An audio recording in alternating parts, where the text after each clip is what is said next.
Hello guys, my name is Vik. तो आज हम करेंगे क्लास 8 की इंग्लिश का चैप्टर 2 द सुनामी। तो जो सुनामी है मैं उसके बारे में आपको बता दूं कि जो पानी के साइड, पानी के नीचे जो प्लेटलेट्स हिलती हैं, जो अर्थक्वेक आता है और उसकी प्लेटलेट्स हिलती हैं पानी के साइड, तो जो पानी की ग्रेविटेशनल पावर है वो थोड़ी सी बढ़ती है और उसमें टाइड वेव्स जैसे आते हैं और वो थोड़ा पीछे जाकर आगे की तरफ ज़ोर से आती है और एक सुनामी का रूप ले लेती है, जो कि बहुत ज़्यादा हानिकारक है।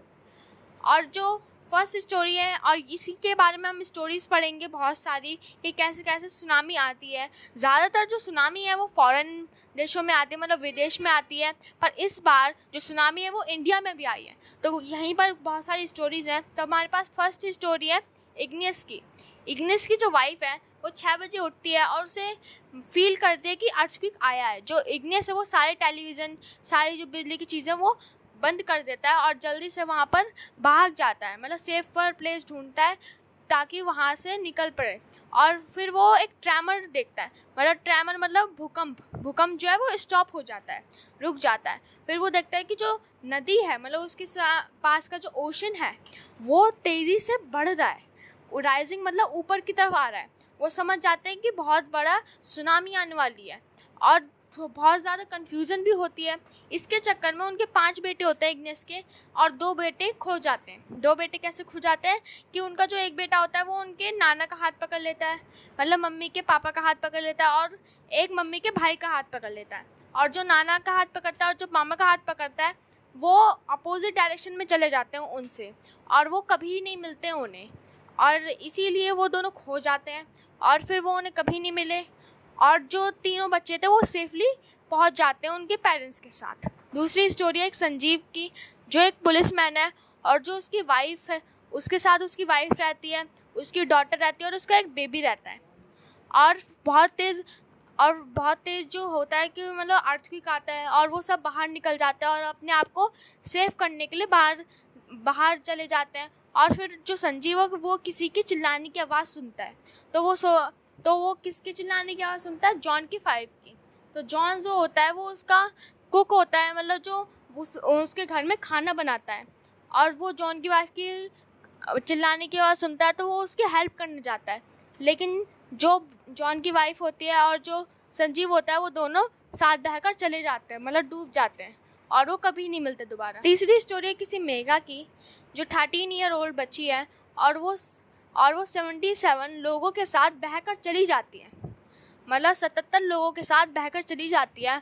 और किसी घर का कोई डोर टूट गया होगा, उसने उसको पकड़ लिया होगा और फिर वो बहकर मतलब फ्लोटिंग करते हुए एक किनारे पर पहुंचती है।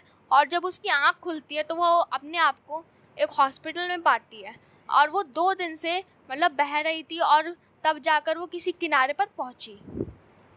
और फिर चौथी स्टोरी है किसी अलमास की। अलमास एक गर्ल है जो 10 ईयर ओल्ड है और उसकी जो फैमिली है वो उस वक्त सो रही थी, मतलब उसके फादर भी सो रहे थे, और जो उसके फादर थे वो उठ जाते हैं। उनको कुछ महसूस होता है कि जो अर्थक्वेक आया है, ट्रेमर मतलब अर्थक्वेक होता है, अर्थक्वेक आया है। और फिर वो बाहर जाते हैं तो वो देखते हैं कि जो नदी है, और फिर वो फील करते हैं कि मतलब अर्थक्वेक आया, तो वो सब लोगों को बाहर निकालते हैं, जल्दी से बाहर चलो और सेफर प्लेस, मतलब एक सुरक्षित जगह पर चले जाओ, जल्दी से एक सुरक्षित जगह पर चले जाओ। और फिर जो उनके फादर होते हैं, मतलब अलमास के जो ग्रैंडफादर होते हैं वो गिर जाते हैं। अलमास के जो ग्रैंडफादर होते हैं उनके सर पर कुछ चोटें लग जाती हैं, मतलब कोई चीज़ गिर जाती है और फिर वो गिर जाते हैं। और फिर जो अलमास के फादर हैं वो उनको बचाने के लिए जाते हैं, और फिर वो दोनों बहकर वेव में चले जाते हैं और कभी नहीं मिलते। और जो उनकी मदर और आंट थी, अलमास की मदर और आंट, वो किसी जो कोकोनट का ट्री था उसकी ब्रांचेस को पकड़ी हुई थी ताकि वो बहे ना, पर जो कोकोनट का ट्री था वो ही उड़कर चला गया। इसकी वजह से वो दोनों भी उड़ गए। और जो अलमास थी, जब उसकी आंखें खुली तो उसने अपने आप को कारमोटा के एक हॉस्पिटल में पाया, और वो बहुत ही डरी हुई थी। तब आ रही है 5वीं स्टोरी। जो ये स्टोरी है ये थाईलैंड की है, मतलब एक टिली स्मिथ है जो थाईलैंड में अब क्रिसमस मनाने आई थी, थाईलैंड से क्रिसमस मनाने आई थी। और वो दिन क्या था? दिसंबर 26, जब वो अपने फैमिली के साथ बीच पर आई हुई थी और जो उसकी मदर हैं पेनी स्मिथ, वो उन्होंने देखा कि जो वाटर है वो स्वेलिंग कर रहा है और फिर जो बीच है वो स्मॉलर होता जा रहा है, बहुत छोटा होता जा रहा है। और फिर वो जो टिली स्मिथ थे वो बहुत चिल्लाने लगी कि वहाँ से हट जाओ, वहाँ से हट जाओ और वहाँ पर मत रहो। मतलब उन्होंने ज्योग्राफी का लेसन पढ़ा हुआ था कि कैसे अर्थक्वेक आता है, कैसे जो सुनामी है वो आती है और कैसे वो पूरे कितना ख़तरनाक होता है। तो फिर वो बीच के बहुत पीछे खड़ी होती है और अपने पेरेंट्स को आवाज़ लगाती है कि वहाँ से हट जाओ, वहाँ से हट जाओ, बहुत तेज़ सुनामी आने वाली है। और बहुत सारे टूरिस्ट भी होते हैं और वो पेरेंट्स सोचते हैं कि कुछ ऐसा तो है जिसकी वजह से हमारी बेटी कुछ ऐसे चिल्ला रही है, तो हमें भी हट जाना चाहिए। तो उसकी वजह से बहुत सारे टूरिस्ट और उसके पेरेंट्स की जान बच जाती है और बहुत सारे टूरिस्ट उसे थैंक करते हैं कि कितनी बुद्धिमान बच्ची है। और कुछ जो टूरिस्ट होते हैं उनकी जान चली जाती है क्योंकि वो उसकी बात नहीं मानते। क्या आपने कभी सोचा है कि जो जानवर होते हैं क्या वो महसूस कर सकते हैं जो प्रकृति से आने वाला खतरा होता है उसको? ज़्यादातर केसेस में या फिर ज़्यादातर पीपल ये मानते हैं कि जो एनिमल होते हैं उनके पास सिक्स्थ सेंस होता है, जो सेंस कर सकते हैं जो भी प्राकृतिक आपदा आने वाली होती है। और जो सुनामी है वो एक बार 1,50,000 लोगों को मारकर चली गई थी, लेकिन सिर्फ थोड़े ही एनिमल्स थे जो मरे थे। मतलब फ्यू एनिमल थे, फ्यू का मतलब बहुत छोटा होता है, बहुत ही कम एनिमल मिले थे।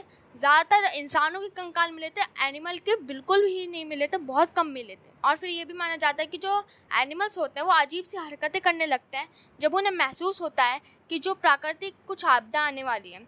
वो सेफ़र प्लेस पर चले जाते हैं और ऐसा कई बार हुआ है।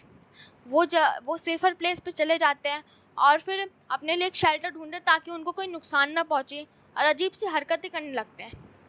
कई बार ऐसा भी हुआ है और कई लोग ऐसा मानते भी हैं, पर साइंस की थ्योरी ये कहती है कि ये अभी तक साबित नहीं हुआ है कि एनिमल्स के पास सिक्स्थ सेंस होता भी है या नहीं, क्योंकि अभी हमारे पास इतना अच्छा विज्ञान नहीं है कि हम पता लगा सकें कि जो एनिमल्स हैं उनके माइंड में क्या चल रहा है, उनके पास कौन कौन सी शक्तियाँ हैं, अगर शक्तियाँ हैं भी तो उनको कैसे यूज़ कर सकते हैं।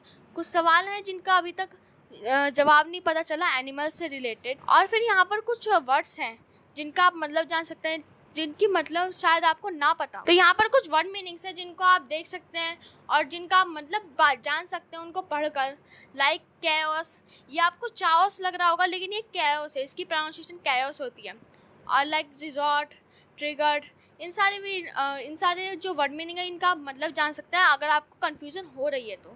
और इसे आप अपनी कॉपी में नोट डाउन भी कर सकते हैं। तो थैंक यू गाइस हमारी वीडियो देखने के लिए। अगर आपको ये पसंद आई हो तो इसे लाइक, सब्सक्राइब और शेयर करना ना भूलें। और अगर कोई भी डाउट है इस चैप्टर से रिलेटेड या फिर कुछ कमी हो गई है तो आप हमें कमेंट बॉक्स में ज़रूर शेयर करें ताकि हम उस कमी को सुधार सकें।